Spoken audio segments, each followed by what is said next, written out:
napapansin sa iyong mga kapaligiran. Kay dumi na ng hangin, pati na ang mga ilog natin.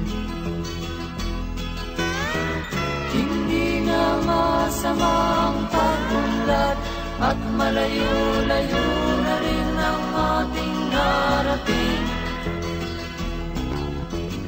Ngunit masdan mo ang tubig sa dagat, dati kulay asul, ngayon'y naging itim.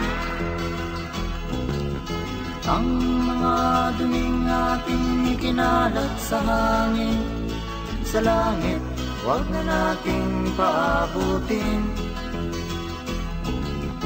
Upang kung tayo'y pumanaw man sa sariwang hangin, sa langit natin matitikman. Mayroon lang akong hinihiling, sa aking pagpanaw sana ay tag-ulan. Gitara ko ay aking dadalhin, upang sa ulap na lang tayo magkantahan.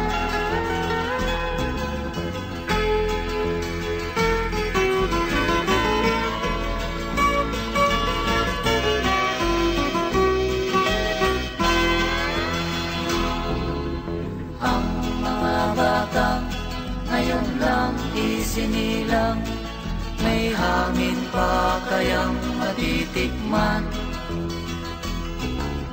May mga puno pa kaya silang aakyatin, may mga ilog pa kayang lalanguyan.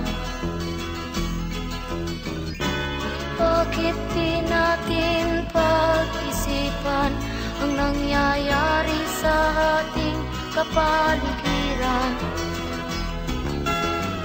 Hindi nga masamang pag-unlad kung hindi nakakasira ng kalikasan. Darating ang panahon, mga ibong dala ay wala nang madadapuan. Masdan mo ang mga punong dati ay kay katag, ngayon'y namamatay dahil sa ating kalokohan. Lahat ng bagay na narito sa lupa, biyayang galing sa Diyos kahit nung ika'y wala pa. Ingatan natin at huwag nang sirain pa, pagkat pag kanyang linawi tayo'y mawawala na.